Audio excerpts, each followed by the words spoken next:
So you just talking about a kid that you were helping out kind of locally in his college search? Yeah, so I worked with this high school this spring, and they have a player in the team that's, in my opinion, a college, level soccer player. And, he's a foreign kid, international kid with not a lot of experience and understanding of the college recruitment process. So I told him, we'd sit down and kind of figure out what he wants from an academic standpoint, geographic, financial, academic, and then, go from there. So it was a lot, but I think we casted a big net, reached out to about 500 colleges, and whittled it down. From the interest from their part, interest from his, whether or not they even responded or interest, Right.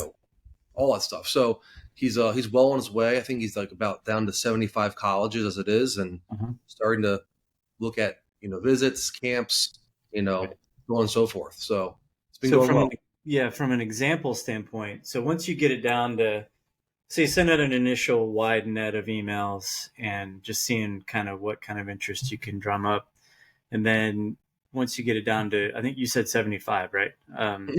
So like now, kind of the rubber's meeting the road, and where what are his criteria, determining factors, what's going into his decision making process to evaluate these schools and see who he needs to really go after out of those. Yeah, great question. And just to, I think, recycle, we'll go back a little bit, rewind.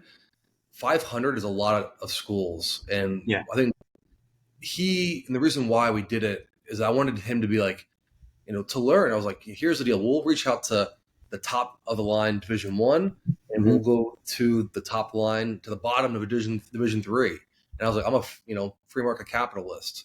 If Right. if we hear back from the top 10 schools at the Division 1 level, then you're probably at that level. Then if we Right. only hear back from mid-major Division 1s and lower, or the bottom of Division 3, well, that's probably where you're at.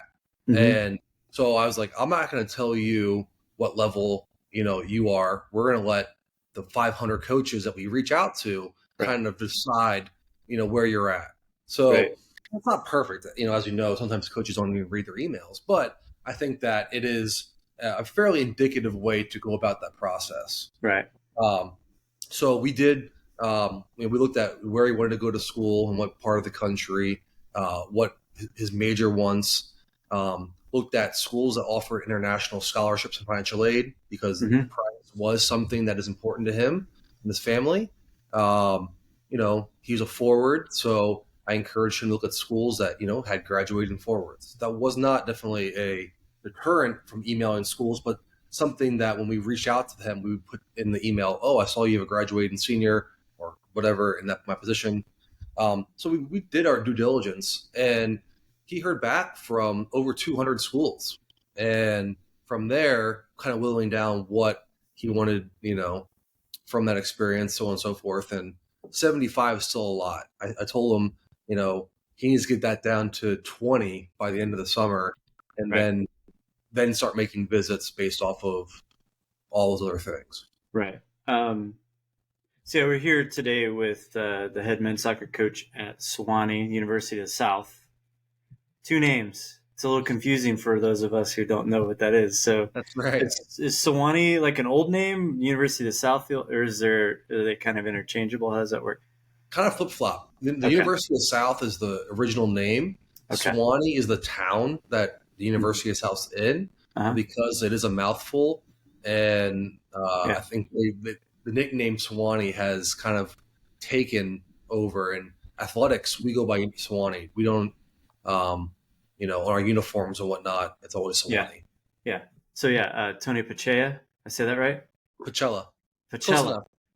I took Spanish in high school, so double L's is a Y for me. There you go. Yeah. So I'm really happy and I'm thankful that you're on here today. We have so you guys are a Division 3 school, really competitive. Like you had a great record last year. I looked you up, and you guys were really competitive last year. And you kind of recruit from all over the country. which is cool. So it's a little bit unique from dealing with some state schools like here in Virginia, where I've talked to a lot of guys who, are coaches at state schools. So that's a little limiting. Let's get back to this kid that you're helping. So big email. How did you help him structure that email? This is actually really cool because we've talked about what should go in emails, but you've actually helped someone do it from the other side. So, how did you make sure that it caught people's attention? Yeah, I think that the idea of like catching attention is sometimes a little bit of a farce. I think it needs to be very simple and straightforward to the Mm-hmm. point.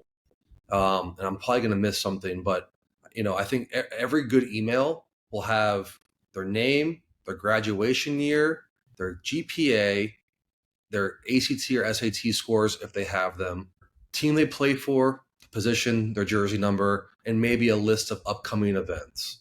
And if you have a Right. highlight video, fantastic. Mm-hmm. If you have your high school transcripts, you can attach those as well. Right. And then I always say 2 sentences, 3 sentences of why you are interested in the school that you're emailing. Right. Coaches aren't, we're not stupid. When a kid, sends a mass email out, that's completely fine because coaches also send mass recruiting emails out as well. But when I send an email, I try to at least put a reason why I like the player, and Yeah. what I saw about him. And inversely, I think when I see a kid that says I'm interested in Sewanee because of this, that makes me much more likely to give that kid a phone call Right. because they've done their due diligence. So those simple things, and then add that little unique piece. I think that will make you stand out. Even though Right. it's nothing special about that email. Right. Yeah. I got you. And so that was the initial one, right? And Mhm. then so how did you whittle it down from like the people who responded, which you said was like 200 and something, down to 75? Was there another round of communication, or you know what I Yeah. mean? Like, So, like I mentioned before, we kind of casted a pretty big net of mhm. what type of schools, big, small, medium, in cities, rural areas. Um, he was really interested in, or is really interested in being on the coast. Florida, Texas, California were like his three main places. Yeah. And I made him reach out to schools, all over the country. Hmm. So from there, we kind of looked at, all right, now you can be a little bit more selective because there are a dozen schools from Florida that showed interest. Right. And then we looked at, whether or not they were, he wants to be a finance major, and originally we used to let, any school with business programs we reached out to. Then we were starting looking at our finance programs. He was really, really adamant on going to a program that's been successful. So we started looking and, narrowing out schools that have had, low win percentages. And not just over the last year, but we looked at a 5-year moving average. Right. And, so those things, which then did whittle down his number from about 200 to 75 fairly quickly. Wow. Okay. So now he's getting into the summer. So what are his plans? He's going to hit some ID camps, I'm assuming, and yeah. Yeah, so he is international. Mhm. So his flight back is in 3 weeks. So I actually sat down with them and we found 2 camps that are, large prospect camps that where a number of colleges go to, and we looked at those schools that he's talking to, the ones they're most interested in. We reached out to those colleges to make sure that they are attending. Sometimes there's some crossover, or a camp will say these are the past coaches who've attended our camp. It gets a Gotcha. little bit Yeah. fuzzy. So we made sure that, if he's already invested money in flights and camp fees, that those were in fact the coaches that were going to be there. Right. And the other thing on top of that is sometimes these bigger schools will send their director of operations or their low coach on the totem pole. And sometimes those coaches or, administrators don't have any recruiting responsibilities. Right. So it's a little bit of a facade. So we made sure that the coaches that were going are coaches that actively recruit. And Yeah. it's important, I think for that. And ideally, get in front of either the first assistant or the head coach is always, I think, a more valuable thing. Yeah. I mean, it seems simple, but to write and to more importantly than writing is to do like the background and really like sit down and decide what your criteria is when you're venturing out and looking to take the next step. So yeah, so once he's done with ID camp, so what's the next step in the process for him? So he'll come back, from home, towards the end of the summer, I'm guessing, and then he'll start. You guys are in Tennessee, so is high school in the fall, I guess, High or school is is the spring, club season's in the fall. okay? So it's like Virginia then. Okay, so he's got.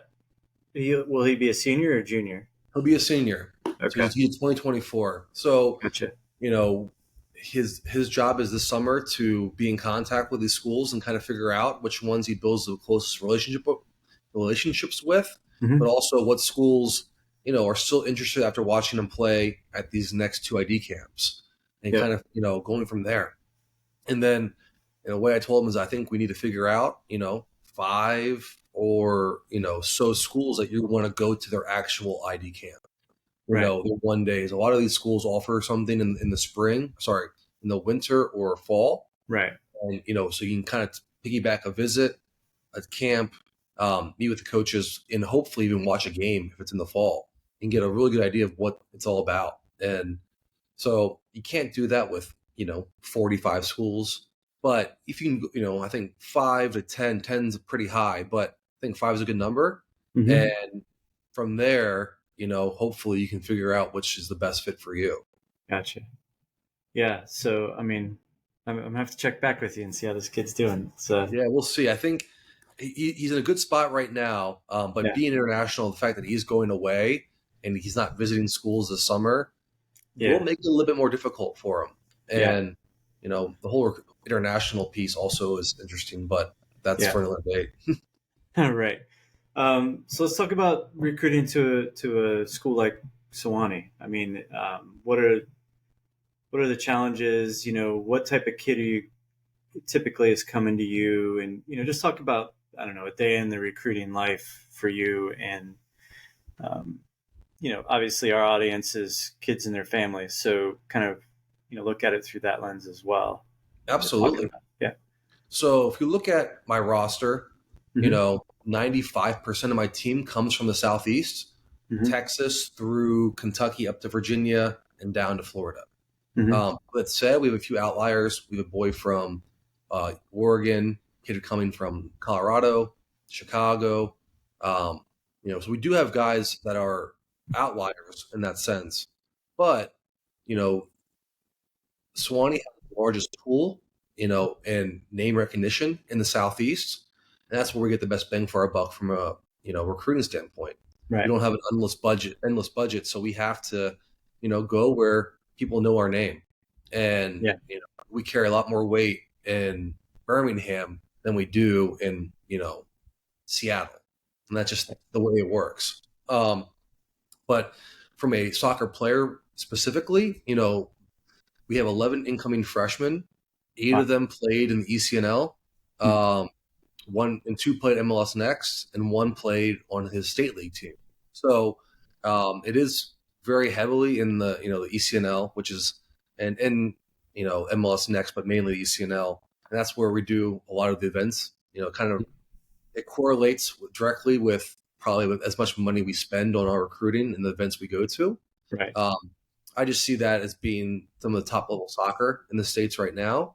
And also, uh, those type of kids are wanting, I think, the level and the commitment and a lot of things that go into what is expected of them when they get here as from a soccer standpoint. Right. So were you in the at the Richmond event this past weekend? So unfortunately, I was at a wedding, so I couldn't go to Ah, the Richmond event this weekend. I was okay. supposed to stay with some friends, but I kind of forgot I had prior commitments. Okay. But I So, was but regardless, you've been to many events like that, and Oh so yeah.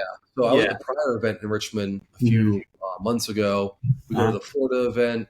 We'll be at ECNL Nationals in Greensboro in June. right. Um, There's one in St. Louis we went to, one in Dallas we went to as well. So Right. we pretty much cover most of the regions that we talked about. Yeah. So like leading up to those from a recruit standpoint, I mean, that's kind of their time to make sure that they're on your radar or try to get on your radar. Um, what kind of like if you were helping this kid out that we were just talking about, how are you going to coach him through that process leading up Yeah, to an event? so I encourage all kids to reach out to the schools that are going to be attending events. Mm-hmm. Every tournament will list college coaches attending. There's a Right. list, and I'm not saying you need to email every single one, but at least the ones that you have interest in remotely, Mm-hmm. send a quick email, and don't do it the day before, because that's the day where coaches travel. you know, the way my schedule set up is, the week before I start making my schedule based off of, who I want to see and who's emailed me, right? It's a combination between the two. When I go to an event, I want to see the kids that play for teams in the regions that I just talked about. Right. But if I do get an email from a kid from Chicago and, and it fits in my schedule or his team's playing against a team from Birmingham or Atlanta, I'm going to make sure that I watch that kid way more closely than every other kid on his team. Right. And, that is valuable. But if you wait to the day of or the second game, say, "Hey, coach, I saw you at our game. Things are coming. What do you think?" That's maybe too late. Right. So reach out, I'd say a week ahead of time. And all the information we talked about before, included in the email, what field you're playing on. If you're a goalkeeper, a lot of times goalies, especially in showcases, know, all right, I'll play the first half of this game, the second half of that game. That's important because the coaches want to show up and be like, oh man, well, I didn't see him play. Sure. Yeah. So just Yeah. be on top of it, which is not always the easiest thing. Right. Do you think that there's like so every coach has their process of, leading up to an event, of making decisions on their schedule and that sort of thing. So do you think there's like a sweet spot of when an email can actually hit your inbox, so to speak, so that it'll get on your to-do list, so to speak? Yeah, I'd say 1 week before the 1 week. event. Okay. Yeah. Yep. Sometimes too far in advance, I'm not quite making my schedule, and I kind of forget. I Yeah. lose it on the depth chart of emails, and then obviously, like I said, too late. Then you might be not put Yeah. it on that Excel spreadsheet. Right. Yeah. That's interesting.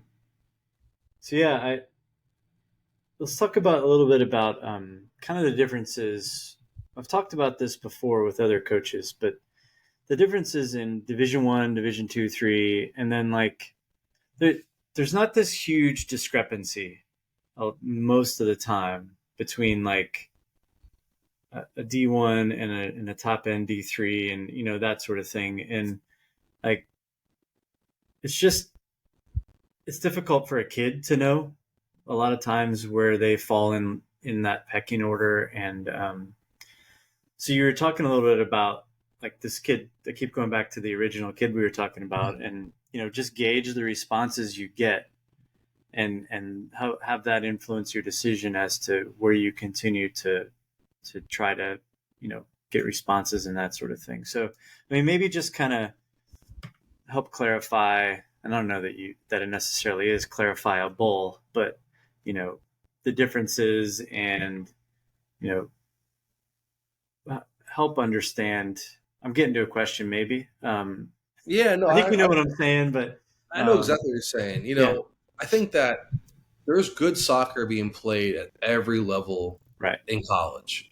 you know, Maybe there's more good soccer being played at the Division 1 level, and I say good soccer with I think quality players. right, I'm right, not talking about stylistically or any of that, but from a level of like, all right, quality of individual talent, hmm there's probably more heavy on the Division 1 world. But I think it was 2017 where Pfeiffer, Division 2 team, won the national championship, and Stanford won it as well. And Jeremy Gunn, the head coach at Stanford, he was being interviewed, and They said, how does it feel to be the best team in college soccer? And Jeremy Gunn stopped them. He said, we're not the best team in college soccer. Pfeiffer is. Oh wow. And that year, Pfeiffer had like 7 players from the Real Madrid Academy. They were unbelievable. It was Yeah. crazy to watch. Their forward is in the MLS, and they're fantastic. So that's obviously a microcosm and a small sample size, but there are some really really good teams at every level. I Right. used to coach at Amherst College, before coming to Sewanee, and when I was there, we were number 1 team in the country in Division III. We scrimmaged Division I teams and you know Yeah. beat up on them. It's Hmm. finding what you want out of your experience, and what is the driving force. If soccer is the driving force out of your college experience, that's all you want, then Division III might not be the best fit for you. If you are a pre-med major and you want to become a doctor, maybe Division III is a better fit for you based off of your priorities. Yep. And there's no right or wrong. I come from a family of athletes. My dad played football at University of Maryland. My sister played volleyball at NC State. My brother played soccer at Louisville. And, I was a Division III guy. And now at Thanksgiving dinner, we always like argue about who had a better experience. And I'm the only one that still plays soccer, who is continuing, obviously, coaching, and it's my career Right. path. Right. My dad can't walk. My sister doesn't want to play volleyball or look at one. And my brother can't stand soccer. So, Right. ultimately, what, do you want? And maybe if they would have gone a different route, they have different feelings about Yeah. their respective sport. So, Right. and I think that's a hard thing to do, because I tell a lot of my recruits, especially ones that are, good players and they're getting Division I opportunities and Division II opportunities. I said, the hardest thing you're going to do is have to tell your friends and family that you're going to come to Sewanee and over all these other places, because they're going to ask you why. And, Right. and as long as you're prepared to answer that question, then you're but, it's that's a stigma that not just, the players do, but it's people. Everyone Right. thinks of college athletics and as a hierarchy of Division I, II, III, NAIA, JUCO, and it couldn't be more wrong. There, Yeah. and there's a number of reasons why they're wrong, but finding out what is the best for you, and if you can justify that, then you're doing it right. Yeah. Yeah. There is that stigma of, I want to post on Instagram that I'm a D1 athlete, or, that sort of thing. And it's, doesn't guarantee your happiness for the Mhm. next 4 years. That's for sure. Um, yeah. I mean, and there's a ton of kids in the portal right now. And, there's just, we've talked a lot about that on here, that, you probably don't want to end up in the portal. Like, you don't want to upend your life. Just because you settled on a place, or you got a great offer from a D1 school, and now you're never going to play. You've realized you're not going to play, and all of a sudden you're scrambling to find another place. So it just goes back to doing your homework initially, and really understanding, you know, the patterns of the roster, and who's on it, and where you would fit in. Right. I mean, that's a Yeah, huge point of evaluation. I think those, and too often people don't want to ask those questions. In the recruiting process, players don't want to say, where do you see me on the roster? Right. What's your honest evaluation? You're recruiting me. That's great. You've offered me. That's great.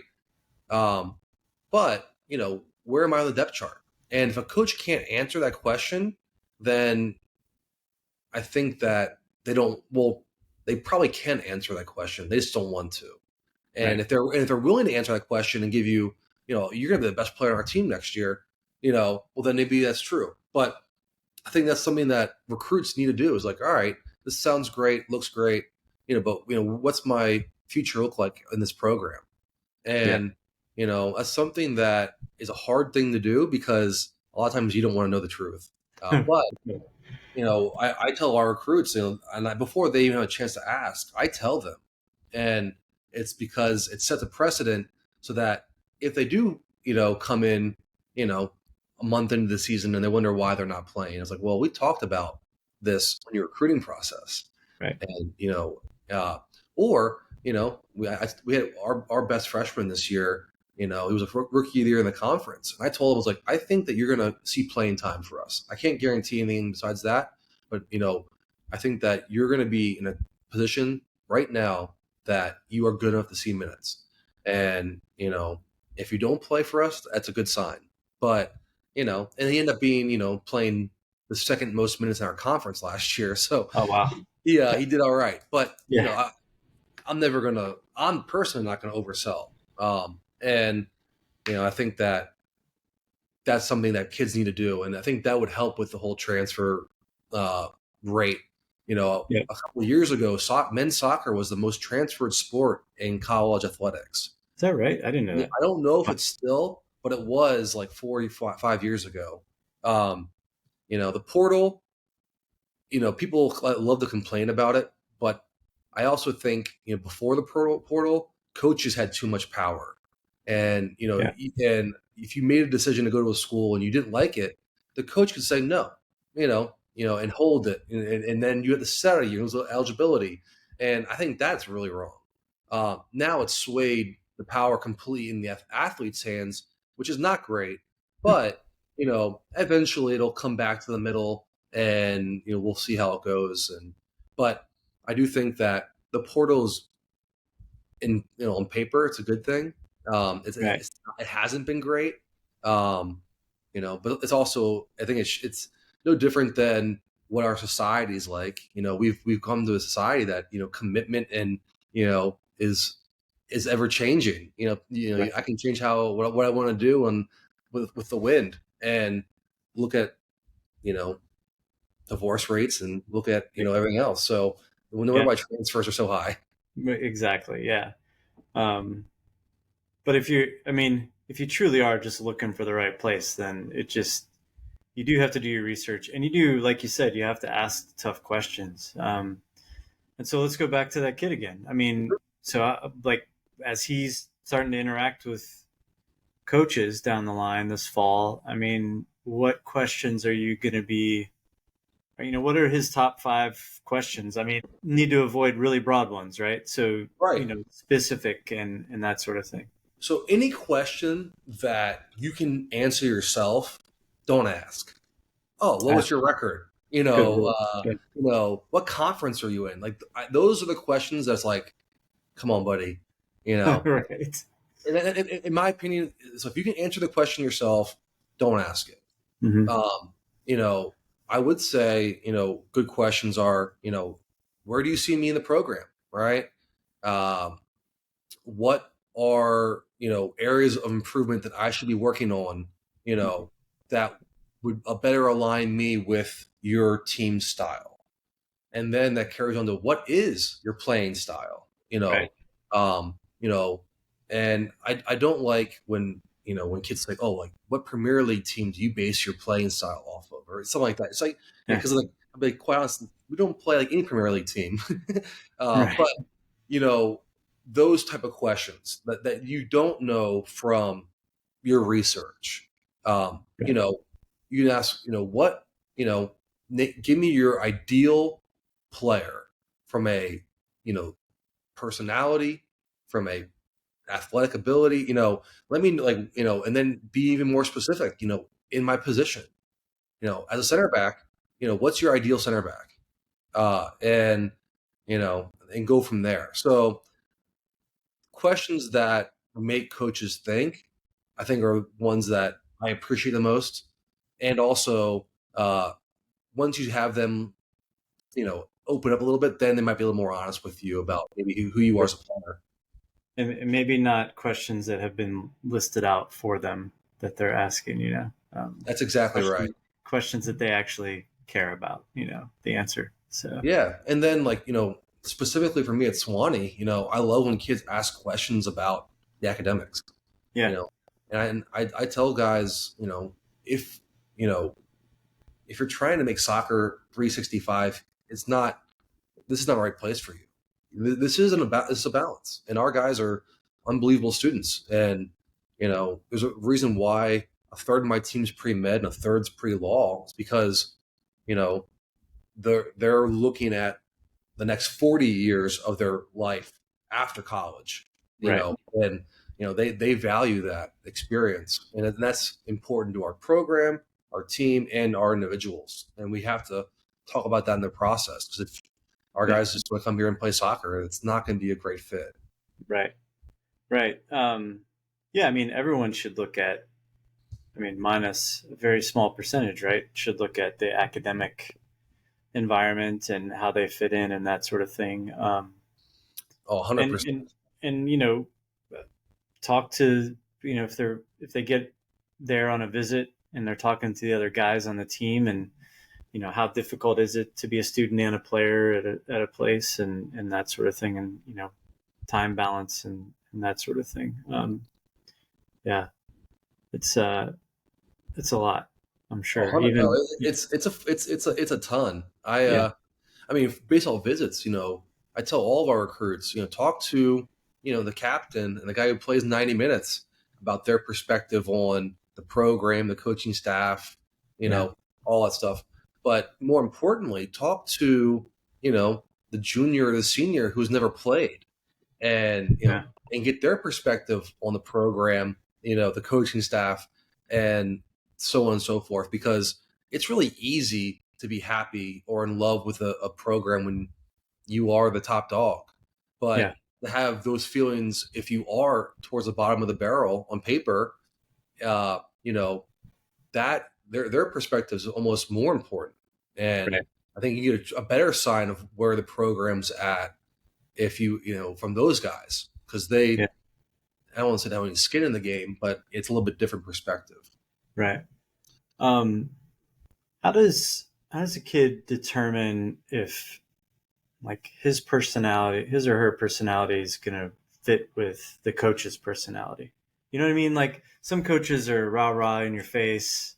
Um, then you have some that are, way laid back, or expect you to kind of figure it out and that sort of thing. How do you, because it's a very brief interaction in the grand scheme of things, right? You're making this decision based on a few interactions that you're going to be there for 4 or 5 years, right? So, um, what are some strategies that you can think of? I know I'm kind of putting you on the spot here. Where, No, that's a great question. yeah, So, I mean, from the athlete perspective, that's a question they need to ask the coach.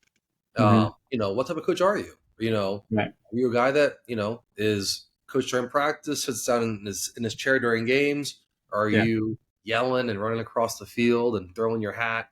You know, right, and trust me, I've been probably on every part of that spectrum as a coach.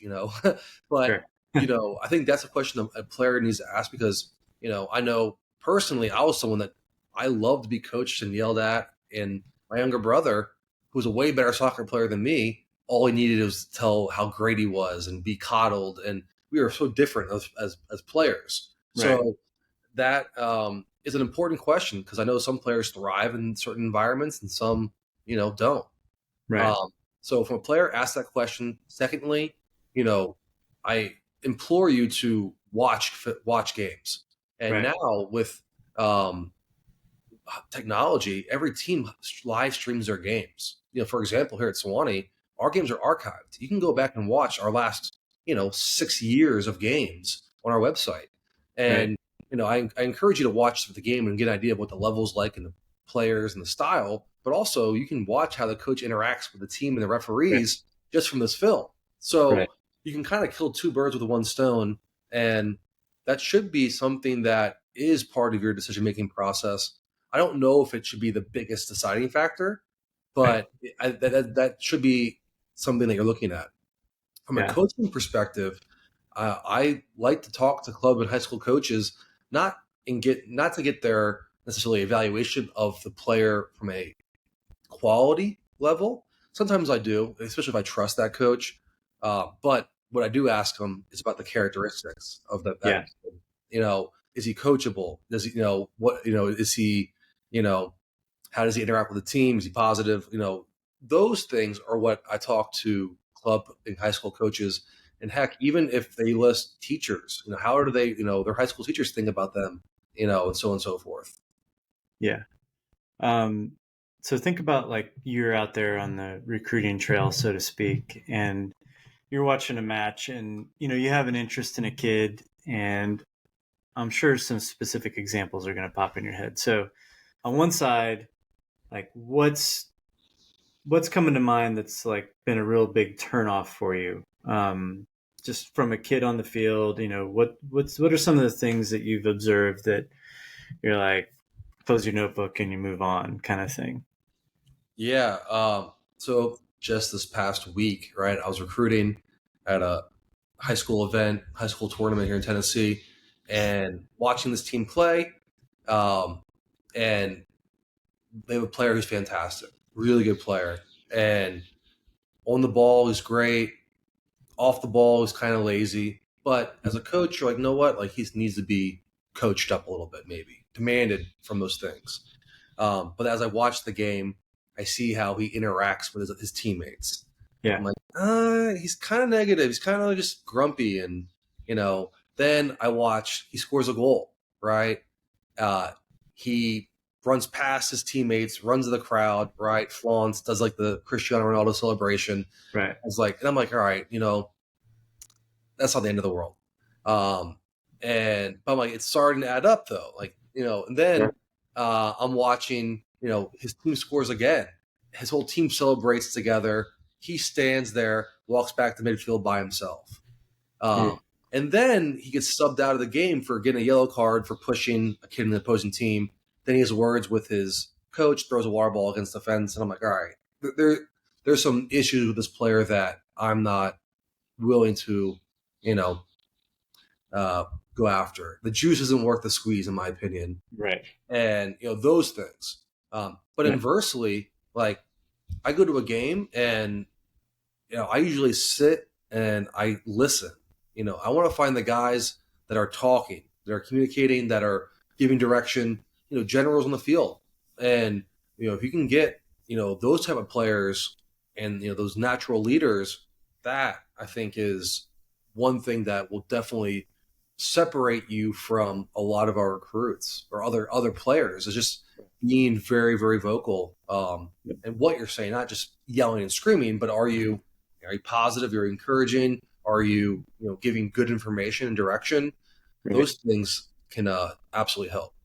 Yeah. I mean, that's just kind of stuff that it's not that you can't teach it, but you've hoped that they've matured enough to be good teammates and be good leaders and that sort of thing, and not be, a detriment like that first kid you were talking about. It sounds like he'd be a real pain in the butt to play with, but I know, and he might be the best player in the state of Tennessee right now. And so somebody will take a chance on him, right? I oh, mean, 100%. I think he's high end Division One yeah, caliber player. gotcha. So it does make it probably a little bit easier knowing that he's probably above my pay grade from a player perspective. Right. But also, like, someone's probably going to become very frustrated as Yeah. well. Or, I mean, does he go to a place where he's not the big fish, in the pond anymore, and he kind of gets a little serving of humble pie? Does that change him, you think, in the long run, or? You know, I tell everyone, that our team is like a high speed train. Mm-hmm. And, the beginning of the season, right, the train stops, guys get on board, and we take off. And if you're not, one of us, right, you get left at the station. And I feel that you can, manipulate to the good some players, but a lot of times it's really hard to Yeah. change someone's DNA. Right. You And are who you are. yeah, I think people would like to say, like, I think it's naive for a coach, but oh yeah, I'll fix this kid. Right. I'll be the saving grace here. And unfortunately, I think that's really hard to do. Right. And my dad was a football coach, and he'd always say, "Potential gets coaches fired," and that's something I've taken to heart. And Yep. it's like I'm not recruiting players strictly off their potential Right. because of why aren't they living up to that potential currently? Right. And it's and then inversely, I want to find guys that are overachievers. They're making the best what they have, and those type of Right. guys you can live with.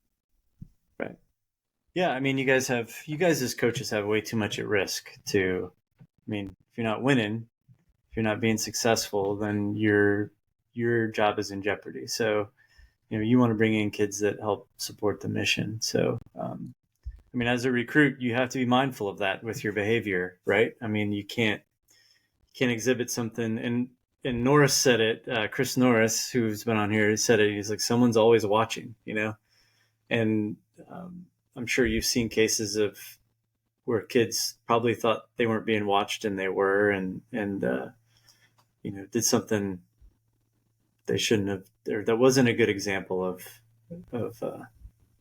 I don't know what I'm trying to say, that they No, probably didn't want absolutely. seen. It's Um, exactly right.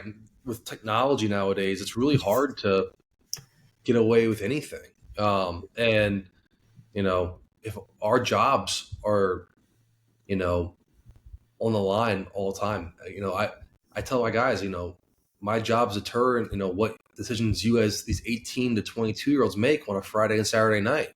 yeah, And I need to make sure that the guys that we invite into this program, into our family, are going to think about their actions and understand there's repercussions for those actions.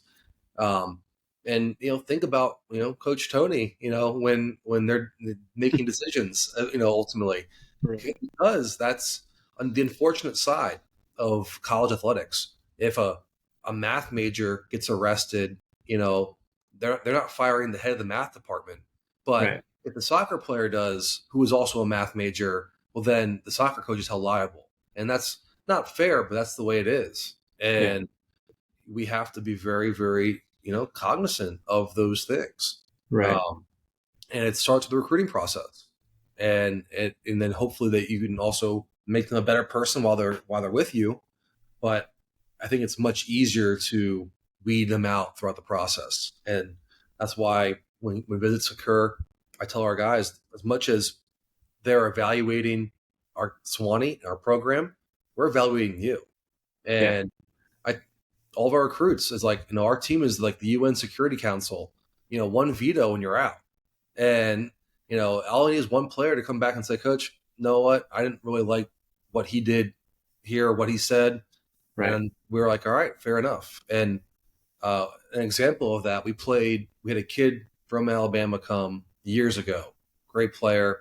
I was super high on him, and our players came back like, Coach, no, like and I was like, man, like I really wanted to, like I was like, oh man, like you guys don't realize how much better than he is than most of our players. right, Go into a school, and we play against him. We lose 1-0. He scores the game winning goal, and I'm sitting there shaking my head, so upset. And then fast forward, less than 2 months later, still during the season, coach gets fired from the team, player gets kicked off the team, um, everything's blown up. So, I look back on that. It's like, you know what? That's why, yeah, and it's like, all right, you got to trust your gut, or at least trust your players. yeah, So those things, we might have lost the battle, but hopefully won the war. yeah, yeah. I mean, it's a close call. Trust me. Right. Yeah, absolutely. Yeah, it's such a roll of the dice with some kids. So like, but you have such as, I mean, I don't know how many emails you get through the year, but it's got to be, thousands. And like you have to, you are looking for reasons to eliminate a kid in a lot of a lot of ways. So don't shoot yourself in the foot is the message here by being kind of a doofus, so to That's speak. absolutely right. Put yourself in the most positive light. Yeah. And, Yeah. if you think that, is this going to make me better? If the answer is no, Right. then don't do it. Right. If Yeah. it's questionable, then it's not making you better. Yeah. Yeah. Exactly. What other good stories you got? I'm sure Oh you've man. seen some crazy stuff out there. Parents, Well, that's kids another good acting. one. Yeah. Um, Parents are part of the recruiting process, for better or for worse. Yeah. When I love doing Zoom calls with recruits and including the parents, because especially here at Sewanee, usually, most places, but how expensive Sewanee is, parents are footing the bill for education most of the time. So to exclude them from this process is not fair. But Right.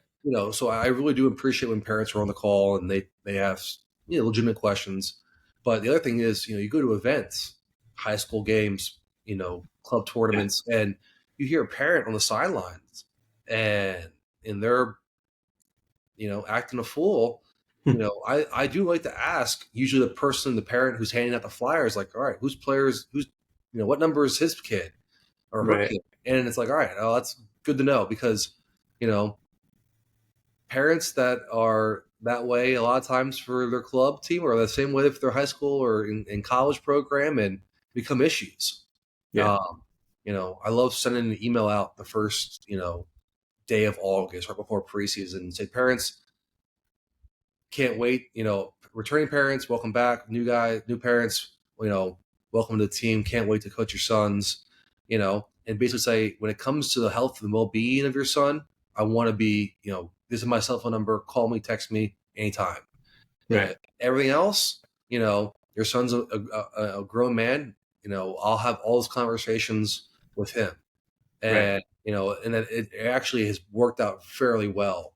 And I've probably only had to have those conversations with parents maybe less than a handful of times in the 10 years I've been at Sewanee. So it's definitely helped, but it is it's something that, again, we tell kids, you got to put yourself in the best light, and sometimes parents don't realize that what they do also affects the recruitability of their son or daughter. Right. Yeah. I mean, there's definitely that line though, right, where they cross over and they're creating this scenario where the kid isn't independent enough, and then it creates this doubt in your head whether or not they'll thrive in your environment, right? I mean, so they have to be mindful of crossing that line, so to speak. I'm sure you've seen that countless times.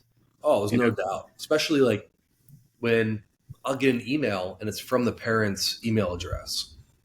I yeah, understand, kids are busy, right, but the same kid who can't write an email, maybe the same kid who's oversleeping practice. right, There's a lot to say for someone who's proactive, mature, and responsible in the process. yeah, I'll give you an example. We had a kid, his name was Zach Shannara, graduates this year. He's using his fifth year. He's going to college Charleston. But he was a second team All American this year. Fantastic player, marginal recruit for me. And at a time where we weren't the best program in the world, we're fighting to be 500, and still wasn't super high on our list. But he came in, for his in-person visit, and he blew us away. It was fantastic. mm-hmm. Prepared, asked the right questions, came into our office, and I invited his parents to come in too. He said, no, like, I want to do this conversation on my own. And, and it was just like unbelievable. And I was like, from a kid that was maybe going to get an offer eventually, if our top guy said no, I gave him the offer that day. I was like, we want you, man, and fast forward, he was all conference as a freshman. COVID hit as a sophomore.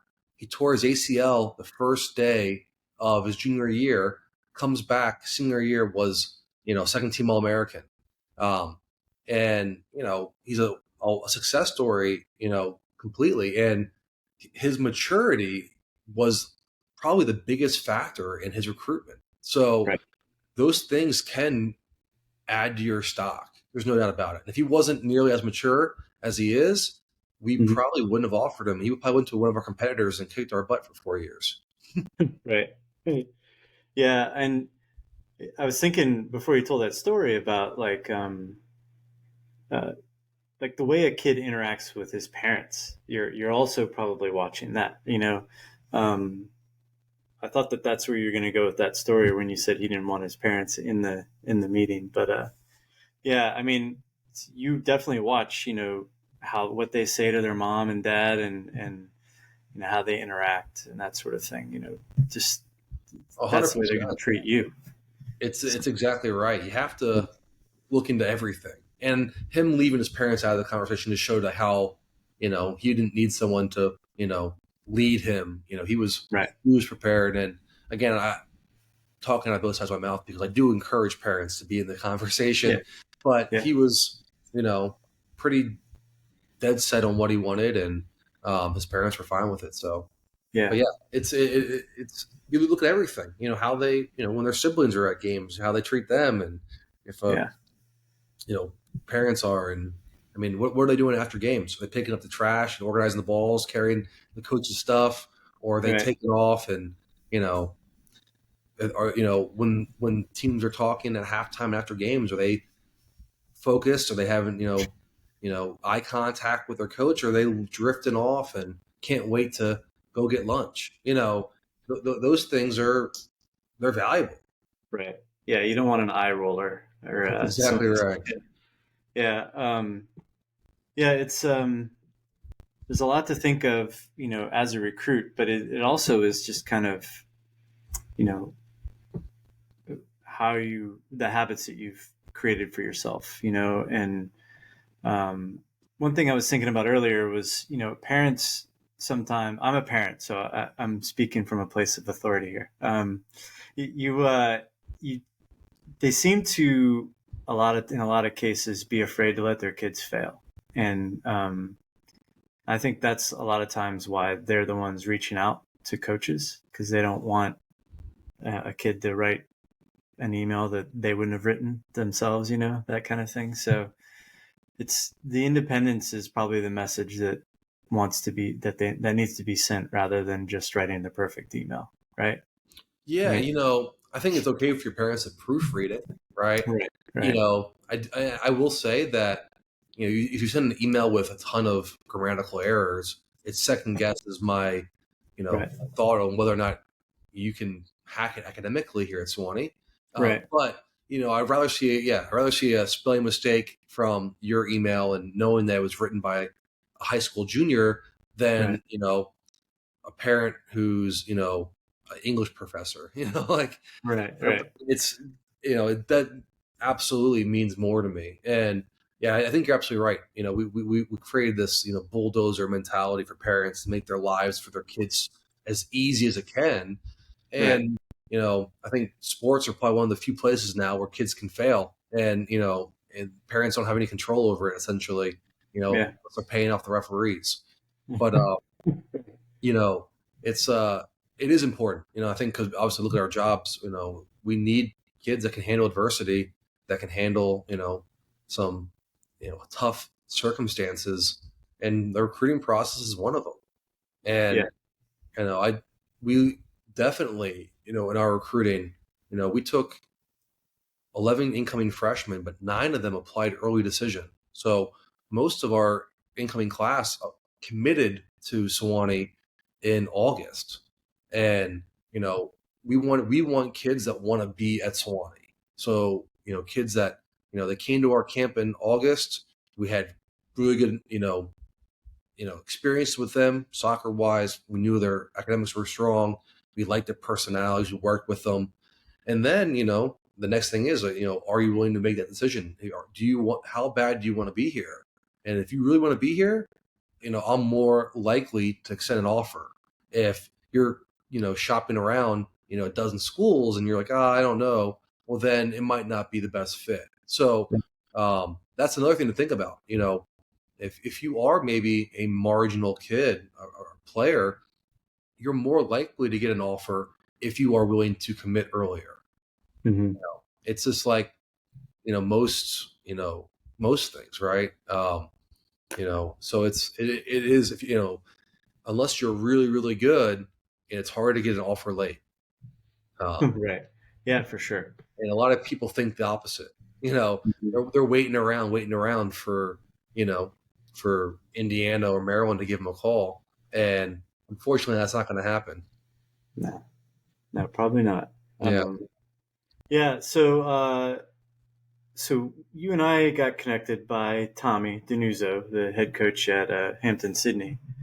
Have you guys played each other? When's this going to happen? So we're playing next fall.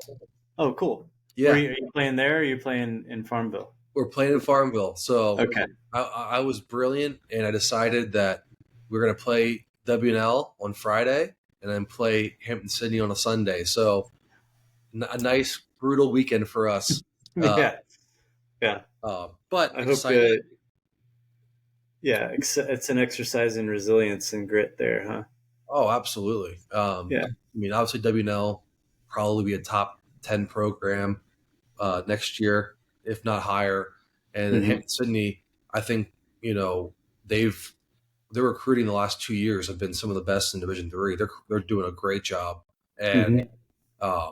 you saw it with their freshman class this year, and their next. I know a lot of their guys for next year, and they're going to be fantastic. So I Yeah. think two top are the teams in the region, and next season playing those guys, and then we open up against Gettysburg. They're coming to us. They'll be a top 25 team. So we're playing our non-conference schedule will be one of the top in the region for sure. Good. Yeah. That's awesome. Yeah, Might have to swing I don't down and know. see you guys Next, play. next year, I'll let you know if it's a good idea or not. Right. Exactly. Well, I can't thank you enough. I mean, this has been fun and insightful. So, yeah, we'll have to do this again for sure. Maybe get you and Tommy on at the Yeah, same absolutely. time. Anytime. More than happy to talk soccer with Yeah. you. Yeah. Cool. Well, thank you. I'm just gonna hit stop.